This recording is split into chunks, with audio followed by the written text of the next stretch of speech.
Welcome to the Unfazed, Unedited podcast, where we provide commentary on complicated topics in an uncomplicated format. I'm Dr. Shaunna Payne Gold, and I go by she, her, hers. And I'm here with Dr. Lisa, and we're probably going to be talking about one of her favorite topics as we start getting into U.S. civics, government, politics, all the things today. How are you doing, Dr. Lisa? I am doing well. My pronouns are she, hers, and there has been so much happening. I just cannot get enough. So, So much. yeah, Well, yeah. our listeners probably will be thinking, okay, y'all are a little bit behind the times here, but what we're going to be talking about in this particular episode, we're going to get back to our usual three phases, one, two, and three. But this is probably going to be old news to you by the time you get to this podcast that President Joseph Robinette Biden is stepping down, um, or rather than stepping down, stepping aside, if you will. He is completing his term as president, but he is not running for reelection, y'all. He has now endorsed Vice President Kamala Harris, and she is taking the Democratic mantle at this point to move forward with her campaign. So a lot has happened since we last spoke with you all Yep, on this yep. podcast. And so, Lisa, I think Mm-hmm. it's fair enough for us to touch on some topics that we want the listeners to dive deeper into later. So with Yep. that, let's go ahead and get started. Lisa, I know that you have a word of the week for us, which is almost the Yes. irony of it, right? The irony is very real for our situation here in the US. Yeah. Yeah. So we're going to go with the definition of coronation. Which you're probably thinking, what does that have to do with DEI? But I think when we talk about phase one, you will see how it is connected to DEI. But just in case you're unclear on what coronation means, it is the act or ceremony of crowning a king, queen, or sovereign. So that is what it means. And as well, you know, kings and queens and other royalty are hereditary, right? These are not political positions. They are not earned. They are not voted for. So keep that in mind. Coronation, as we slide here into phase one. So okay, so picture this: I am house hunting on Sunday. I'm completely oblivious to what is going on in the world, and then I pull out my phone because I have buzz, buzz, buzz, buzz, buzz, buzz, buzz, buzz, buzz, buzz, buzz, and I look at it and I have messages from 6 different people, including my wonderful co host. Biden dropped out. Biden stepped aside. Biden's gone. He did it. Like a variety of those things. And so I'm like, what? Because while I understand that pressure had been building for 3 weeks and it was getting louder and louder, and I did anticipate that at some point in the next week, Biden might step aside. I understand why he didn't do it right after the assassination attempt on the former president.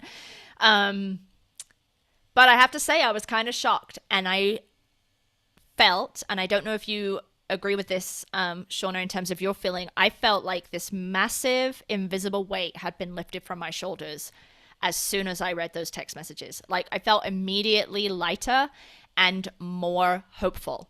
How did it make you feel?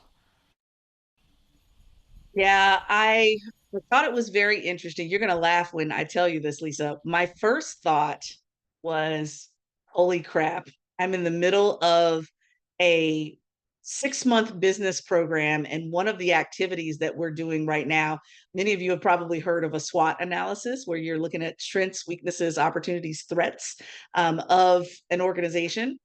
We're doing something similar to that, but instead of just the SWOT analysis, we're also doing this what's called a pestle analysis. And as you can imagine, the first letter in the acronym, the P, stands for political, meaning the political climate surrounding your business, your organization, et cetera. And so I had spent hours and hours and hours doing this SWOT and pestle analysis. And Yeah. in the blink of an eye, the entire Mm-hmm. political environment shifts right under my feet. That's the first thing. Yeah. So I was thinking about that.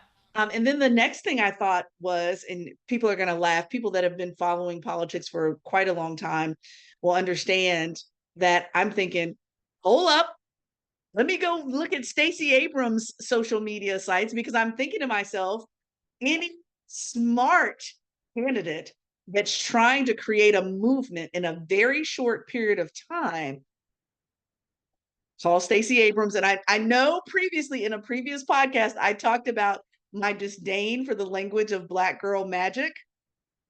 I still feel that way. And at the same time, I still feel that there are some unconscionable skill sets that Stacey Abrams has used in the past to create movements in this country. And so if there's anybody that I'm going to call, it would be her. And so those were my first two thoughts. Mm-hmm. I was feeling like Yeah. my brain immediately went to, oh my God, in a bad way, as in I got to do more work. And then, oh my God, in a good way of we know who can get the job done. And so Yeah. my brain was just going in two different Uh-huh. directions. And to your point of how I was feeling, there were literally moments on Sunday where I wasn't necessarily overwhelmingly shocked, but when you physiologically can Mm-hmm. process that something different is happening. And so you're sitting there, Yep. Yep. looking at posts and social media and so forth, and you're seeing your heart rate is, not through the roof, but it's higher than it usually would for whatever reasons of excitement, change, anticipation, what have you. I could feel that physically. And so Mm-hmm. I'm thinking, okay, the rest of the country must be feeling something similar. So I appreciate you asking the question, how did you feel? Yeah. Because I think people had tons of feelings. And I'm hoping that lots of them were Right. relief, not that Dems have it in the bag, but relief of here we go. Right. We've got some viability going on here. Yeah. We've breathed new Yep. life into what this contest can look like. So yeah, I appreciate your question because it's a big one. Yeah, and I think that you're not alone in feeling that and kind of being pulled in a variety of directions. And Yeah. I have to, I am a little surprised. Like I said, I knew it was coming. Maybe I wouldn't have Mm. probably bet a lot of money on the fact that Biden would step aside because Right. Right. he is a white guy. He has an ego. He thinks that he could save the country from Trump, right? He has talked about why do you want the second term? And he would say things like, I'm not finished or I still have more to do, right? And I don't think he knew necessarily that he was saying that and what that might imply around it being kind of a selfish goal. So I Yes. think Yes. this must have been very, very hard for him. Very hard for him. And I think we can Mm-mm. all agree that President Trump, former President Trump, hopefully perpetually former President Trump, There you would go. never have made the same choice, right? So I do have a lot of respect for Biden, albeit he took his sweet ass time doing it. But I do have a lot of respect for him. And then 20 minutes later, he endorses his Vice President Kamala Harris, right? And Mm-hmm. everyone has been falling in line. And I have loved to see that all of these big name Mm-hmm. politicians who could have put their hat in haven't and have fallen in line. So this gets me to Coronation. I have been listening to a lot of Mm-hmm. news, a lot of podcasts, and reading a lot of articles, and commentators left, right, and center are talking about getting behind Kamala Harris as the new top of the ticket is Mm-hmm. a coronation if there's not some kind of contest, whether that is a quote unquote open primary or open selection at the Mm-hmm. uh, Chicago convention that's coming up. Convention. Mm-hmm. Or some other contest. And I really struggle with Yeah. that word coronation, Shaunna, because Yeah. Kamala Harris was on the ticket in 2020 and people voted Mm-hmm. for her and Biden, right? Knowing that Mm-hmm. one of the key roles a vice president has is if the president can no longer serve, the vice president becomes president, right? So we There knew you that go. when all those millions of people voted for the Biden Harris ticket. That's Again, in 2024, primaries, Biden Harris ticket, same thing. I am voting in the primaries, if I voted in the primaries, for Biden and Harris, knowing that Harris might take over if Biden no longer serve. So this is not a coronation. She is not a queen. And, Trump is the would be There you king, go. right? He is the person that Mm-hmm. wants to rule in an authoritarian style without any elections. So Mm-hmm. I find that really troubling. And it leads me to just Mm-hmm. I guess, a parting thought and warning to all of our listeners. Don't forget the way that Mm-hmm. Hillary Clinton was treated in the campaign, right?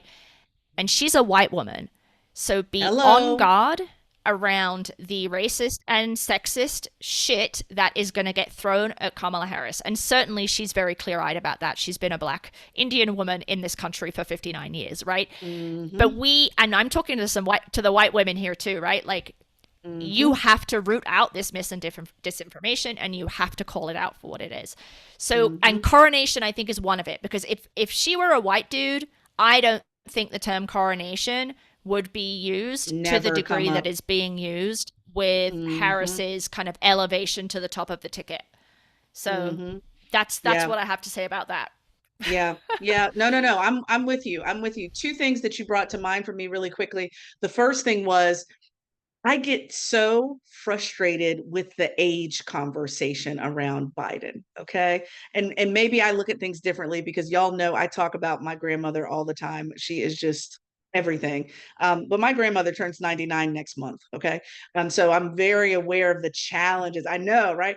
The challenges of folks and aging and the aging process. Lisa, I need help understanding how we're making such a major underline highlight emphasis on Biden's age. Now, I realize that we're all witnessing a decline. So let me be clear. I'm not acting as if I don't see it as well. Of course, that's there. But folks are acting as if they didn't know his age 3 years ago. Like, come on. It's not like he went from Yep, 41 yep. to, here we are with a gentleman who spent the lion's share of his life serving this country. And he is now 81 years old. Y'all are acting like he was 41 when we first elected him. When I voted for that ticket, and I would imagine lots of other folks had a similar perspective about the age piece of things, is that we all knew when we clicked that button or checked that box for Joe Biden, we also knew that there was a greater than average possibility that Kamala would have to take over for various reasons. God forbid that there would be a medical emergency, anything that would happen. We knew that, which made the ballot to me much uh, more pleasing to me. I felt very comfortable with that. I'm not wishing Joe Biden away. He's a good man. Yep, What yep. what I'm what I'm very clear on though is that it would be quite different if I was voting for 50 something year old president and a VP. We're talking about late 70s and now 81-year-old president. We knew that from the beginning. So that was happening during the first piece of things. Um, but the other thing that I just wanted to bring up really quickly too is that with Kamala, again, she knows exactly what she's walking into. She knew it when she became vice president.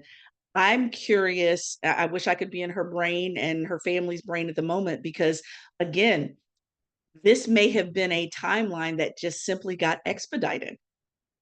If there was a second term for Biden, and I know that's a big if, I get that. But if there was a second term for Biden, would you not consider Kamala? Would you not consider running for president anyway? So part of me feels like this is just an expedited timeline for her political goals to begin with. So, I'm Right, just I'm right, perplexed right. at the lack of memory in regards to President Biden's age has always been a Mm-hmm. thought. So let's not act like that's new. Yeah. It's just not. Yeah. Right, right. And he said transition candidate, right? I'm a transition candidate. And I definitely interpreted that, Yes. maybe Yes. skeptically, that he was going to be a one term and that Kamala Harris was going to be taking over. I mean, that's how I Uh-huh. understood that language. So Uh-huh. to say that she's just being crowned and it's undemocratic is just patently false, in my opinion. Mm-hmm. So Mm-hmm. anyway, Yep. I guess we Yep. could leave that there. We Yeah. can slide into phase two, Shauna.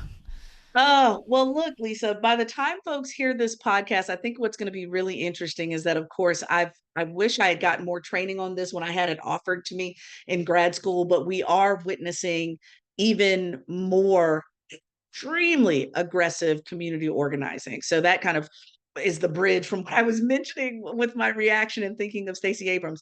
And so with that, um, I've been saying this for years, and y'all have heard this on this podcast before. Vice President Kamala Harris is a member of my sorority. I even wore my sweatshirt with my AKA and my T rose on my sweatshirt to record, but she is a member of my sorority. She is not only a member of my sorority, but she was initiated in the Alpha chapter of my sorority, which means the first chapter in existence of my sorority that was founded in 1908 at Howard University. Given that, that's a very hard thing to accomplish, number one. And number two, given that we just wrapped up our national international boule, which basically is our international conference where thousands of sorority members come together and think about what their agenda or their priorities are going to be for the next bacillus or the next national president's tenure. So we, as a sorority, have a national president, and it just happens to be that they would want to follow along Vice President Harris's initiatives or anywhere she would like to go. So, with that being said, what was interesting was that this announcement of Biden stepping aside happened on a Sunday. By Sunday night, there was a Zoom call that was organized, and it was specifically branded for African American women to attend this Zoom call to start getting organized and get very clear on what the next step should be with community organizing. And so, let me tell you, Lisa, for those that were in that call, we witnessed how the numbers kept growing and growing and growing and growing. You know how you get into a Zoom call, Lisa, and you hit your capacity, and then you need to open it up for more and more.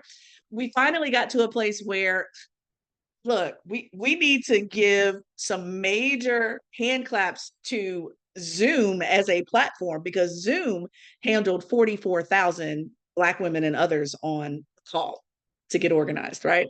So Whew. 44,000 plus Yeah, on wow. this call.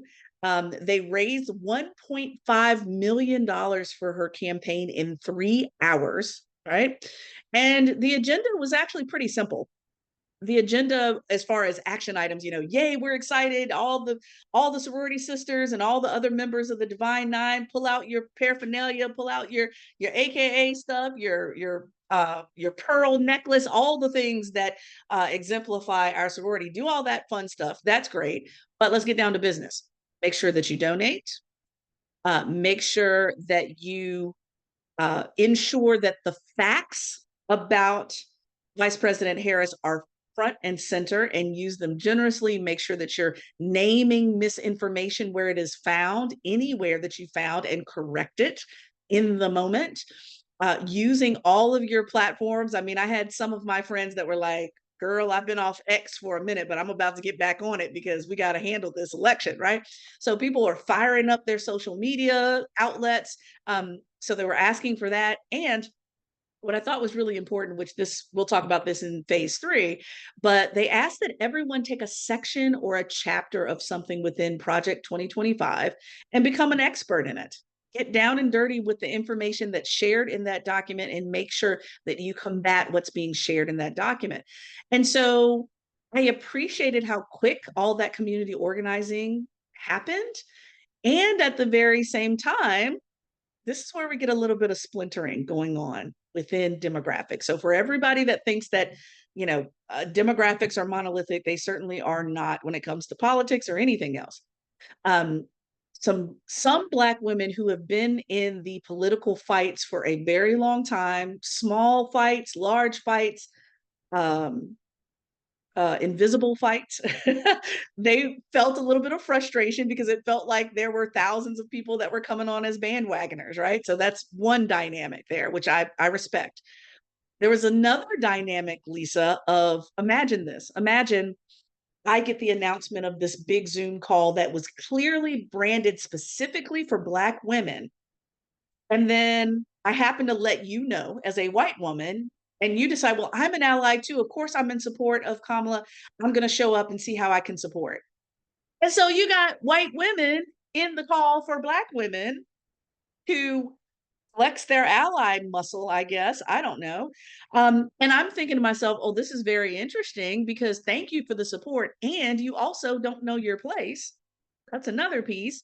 And then the irony was that Yep. after Yep. that, there was another call that was specifically organized for white women allies to get their agenda across so that they can vote in their own best interest as well in support of Vice President Harris. So I'll stop there and just say that, all of this has been like swirling around. And so I think these implications around the demographics can be a huge tsunami of movement. We just have to make sure that we control it in Mm-hmm. such a way that it's not destructive.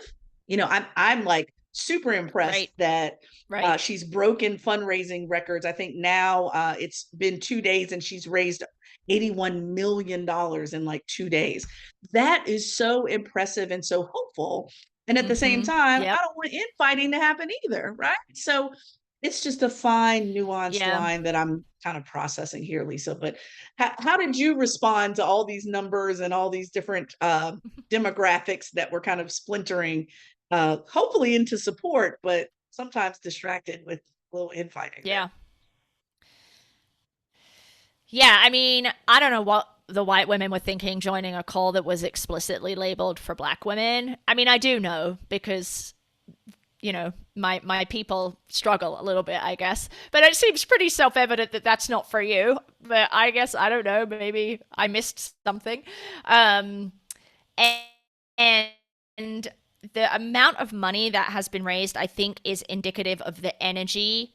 Like it's like a shot of adrenaline that has just been put back into Oh the yeah, yeah, Democratic Party writ large, but also the Democratic base, many of whom, including myself, were feeling hopeless. Like this isn't gonna work. We're not gonna like it's over, right? Like, and maybe that's fatalistic, and that's part of the problem. Certainly, I can own that, but I just think it's really really important the numbers that Kamala Harris is putting out in terms of that fundraising and where those fundraising dollars are coming from. And my understanding is a significant number of those dollars are coming from small grassroots donors. $10, $25, $50, right? So you think about the number of people that would have to have donated, both inside the Divine Nine and outside of it, to get to 81 million in 48 hours or whatever it was, is just astounding to me. The infighting piece, I think this is a problem the Democratic Party just has all the time. The Republican Party is very monolithic. It's largely comprised of white older men, right, and white women. There's not really a lot going on there. And so there's not that there isn't infighting, because goodness, 2024 and 2023 has certainly demonstrated there is infighting happening in that party. But the Democratic Party is such a bigger tent, younger, older, much more racially diverse, much yeah, more yeah. economically diverse, much more Yep, educationally diverse. And so yep. I think there's an inevitability that you are going to end up with some factions. So there is going to be a contingent of progressives who won't vote for Hmm. Kamala Harris because she used to be a prosecutor and Yes, therefore she's just like everyone else, right? Which right. I don't agree with, but certainly I think there are going to be people that believe that, and they're going to all be Hmm. under this, large tent of the Democratic Party. And so I'm anticipating that she is going to get some critiques on that, which I'm sure she's prepared for. Hmm. And I don't know how big that Hmm. group of people would be, but that might be a multiracial coalition of young people in particular who find Oh her to be yeah. insufficient because of Right, her prosecutorial background, right? So right, I'm right. that'll be a conflict that's going to play out here in the next several months. Yeah. Absolutely. And Dr. Lisa, I stand corrected. Let me give you a quick update. I stand corrected. Oh, okay. So let me Okay. give you the breakdown because it's so interesting that, we've been talking about the donations and breaking records and so forth. So as of this morning, as of this morning, Vice President Harris has raised a record breaking $100 million since Biden's exit or step aside. That's the first piece of it. Woohoo. At least Okay. 1.1 million individuals have donated to her campaign. 62% of those individuals have made their first financial Oh, contributions of wow. this election cycle. That's And telling. then Yeah, it is. Mm-hmm. And then the New York Times reported that 43,000 of those 1.1 million donors signed up to make recurring donations. So to me, I'm like, that is That's great. powerful. Those are powerful numbers there. Yes, and the 62% who made a first donation. So that Way would to tell go. me disengaged people perhaps who are now, I can get behind this. I can get behind her. Yeah, that makes me kind of shiver about the this might be a movement. This might be a movement. No, for sure. I mean, when I saw that number, I was like, oh, that is big because I have to be honest with you. Until Sunday, I had not pulled out one brown penny to give to Biden. I have to be honest about that because I was just tired. It wasn't lack of support, but just exhausted and that feeling, that Mm-hmm. lack Yeah. of Yep. fullness where it's like, oh, I hope he pulls it off, but if he doesn't, I won't Yep. be surprised. And do I even have the energy to have this conversation about a donation to a campaign that I'm not so sure what's going to happen here? So, yeah, there it's what is that phrase? Moving chairs on the deck of the Titanic.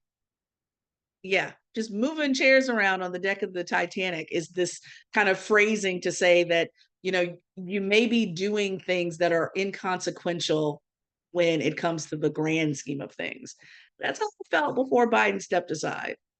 Once Kamala stepped in, I'm like, wait a minute, let me go find my wallet. I just have to be honest about that. Yeah. Yeah, I am much more motivated to donate as well. I didn't want Hmm. to get I did yeah, I was just so deflated before and now I'm like, "Yay!" Right, right, exactly. So okay, so Ah, so I think we carry this excited energy into phase 3, Shauna, because mhm, phase 3 could be a bit of a downer, so we got to maintain this high that level of part. excitement to get us through phase 3. Oh, absolutely. Absolutely. I couldn't agree with you more. So, the irony of this conversation, once again, there's a lot of ironies going on here, y'all, in this recording.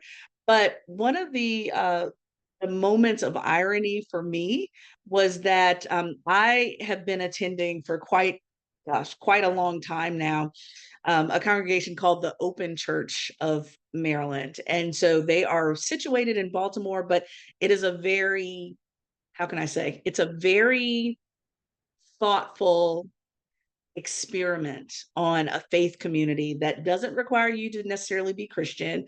It challenges gender norms around how to address or name God, for example. We're not always pulling from a Christian or Protestant Bible. Oftentimes, we have what we call our sacred siblings, if you will, where we have people that are Jewish. We have a rabbi that may come ever so often, or we have an ongoing kind of revolving door of people that we respect their opinions and we want to learn and understand from. And so on Sunday, we had Reverend Daryl Hamilton II, who came to deliver the message. We call it delivering the mail, y'all. Delivering the mail. And his topic was specifically on Project 2025. Now, the irony of this, once again, was that he preached on Sunday morning, the same Sunday morning that Biden steps aside and Kamala is endorsed. And so, of course, my brain is swirling around what this means because, Okay. this again breathes in quite a bit of hope to me around. I was leaving that virtual service, if you will, on Project 2025, thinking, "Shit, we have got a Mount Everest that we must climb in order to make sure that Project 2025 isn't completely Yeah. our Yep. experience moving forward."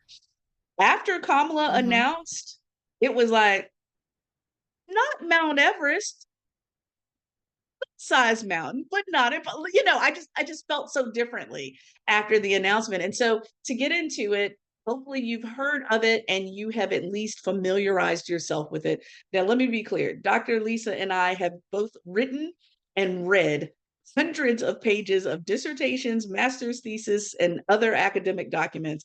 And this document is probably the longest I've ever witnessed at 922 pages. We are not telling y'all to run out and read all 922 pages.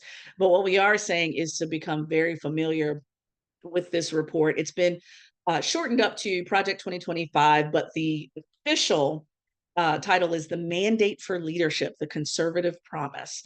And what I think is interesting is that it trickles down from the Heritage Foundation. Y'all know I have railed about my hometown and down in Southern Virginia and the Jerry Falwell campus community family and so forth. Jerry Falwell's co-founder, uh, Paul Weyrich, was the author of a book in 2009 called The Next Conservatism. And the premise of that book was that the country should be fighting to return family structures of the night to the 1950s, which is a goal that's been picked up time and time again, and it's made very plain in this mandate for leadership. And so things like, for example, I'm just going to pick a few things, Lisa, but for example, ending no fault divorce, of course, complete ban on abortions without exceptions at all, higher taxes for the working class, cutting Social Security and Medicare, for example, ending climate protections, something specific to us and our work, Lisa, banning African American and gender studies in all levels of education, ending civil rights and DEI protections in government. Pretty much what y'all can do as listeners of this podcast is think of every single podcast you've ever heard, every single episode of our podcast, and all the things that Lisa and I support, and it's on this list that they want to strike it. Okay.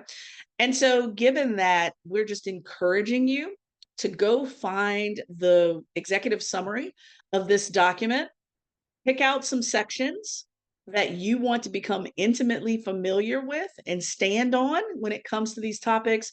But Dr. Lisa, I was very afraid and concerned when I originally read this information. Now I'm feeling much more hope about it not having teeth, but we can't let our foot off the gas either. So here we are. Yeah. Yeah. I mean, interestingly, Trump has tried to distance himself from this document. He's even said something to the effect of, I don't know what it is, which is just BS, right? Because the primary Right. author or authors used to Mm-hmm. serve in your administration, and the one of the authors, I think you've already said you would probably offer a position to in your next administration. So to say that you are Uh-huh. unaware of Project 2025, I mean, I don't doubt he hasn't read it, because that man doesn't read anything. He doesn't read any kind of briefings. He doesn't want to know about history and context, like doesn't have any interest, right? Mm-hmm. So yeah, Mm-hmm. he hasn't read it, but to say he doesn't know about it is complete BS. And I think the other thing I Mm-hmm. want to echo you're saying is you don't have to read all 922 pages. There are people that have done that for you.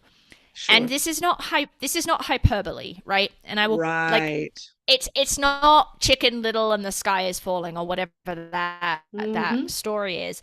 This is so I'll give you an example. So as you all know, I love the Supreme Court. Well, I hate the Supreme Court, and we'd already talked about this case, Loper Bright, that was Mm-hmm. determined to strike down the Chevron deference, which basically gave deference to federal agencies to make decisions based on their expertise as it comes to rulemaking and such. So that did get Mm-hmm. struck down, right?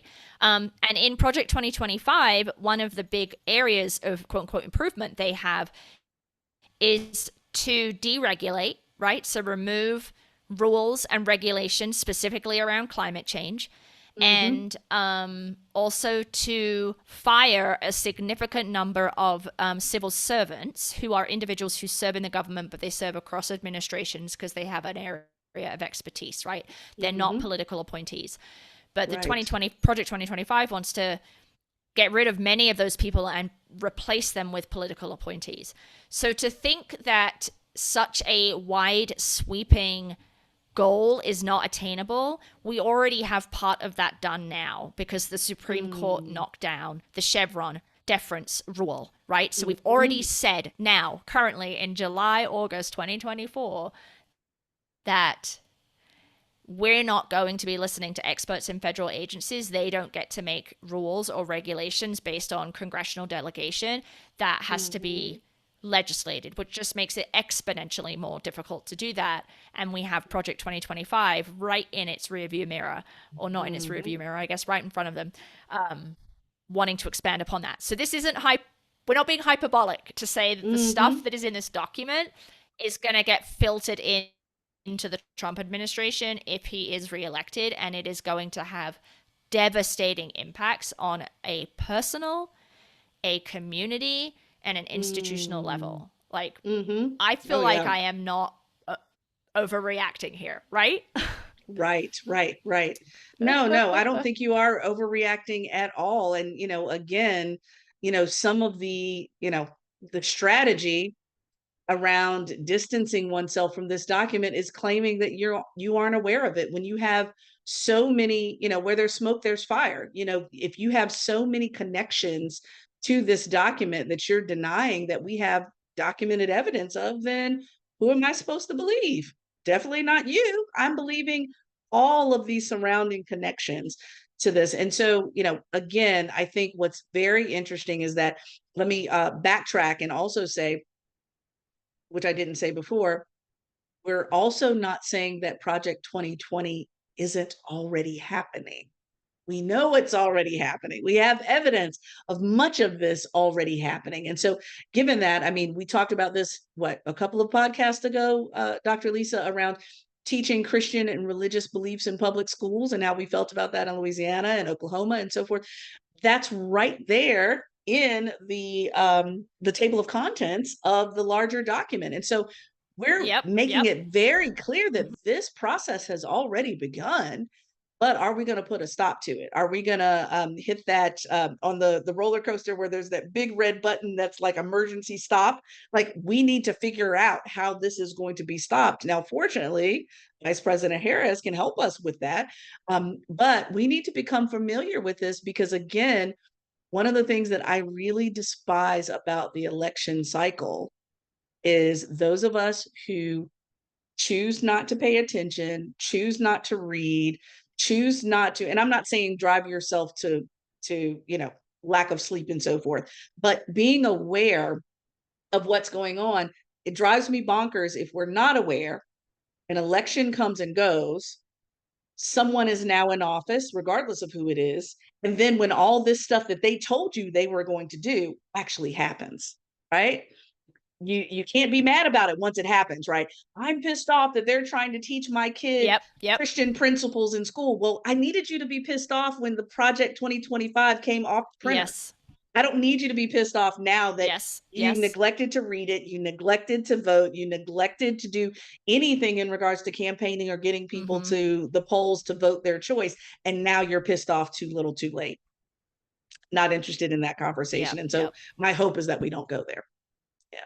Yeah.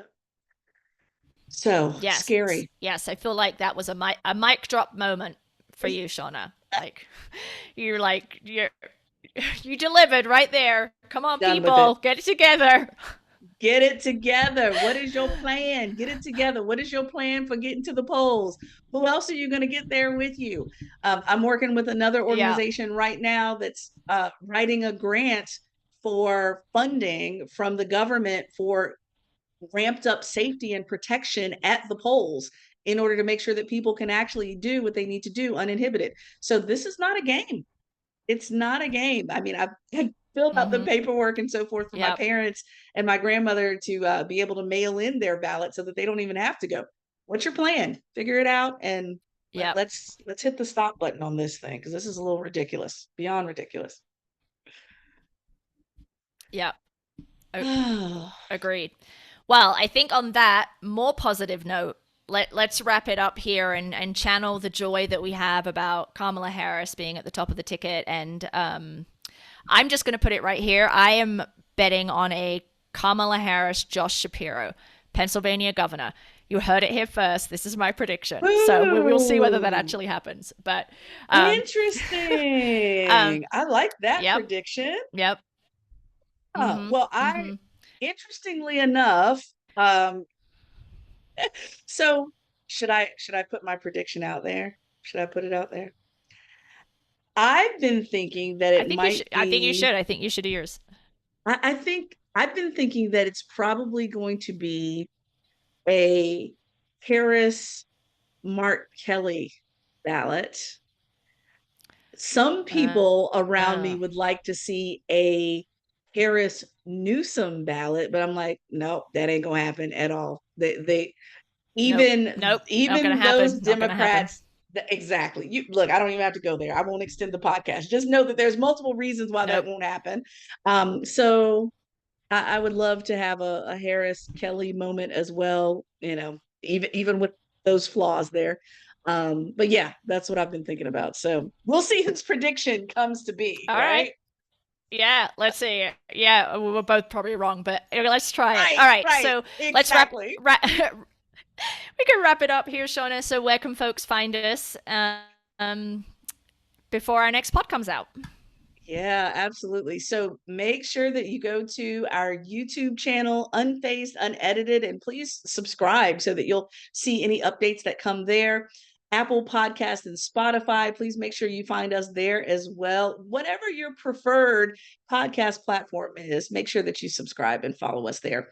We also are on Instagram at Unfazed Pod, LinkedIn at the Unfazed Pod, and then, of course, you can always email us info@unfazedpodcast.com, or simply go to the website for all things podcast, unfazedpodcast.com. That way you can get the most recent show as well as any old shows on other topics that you would like to listen to.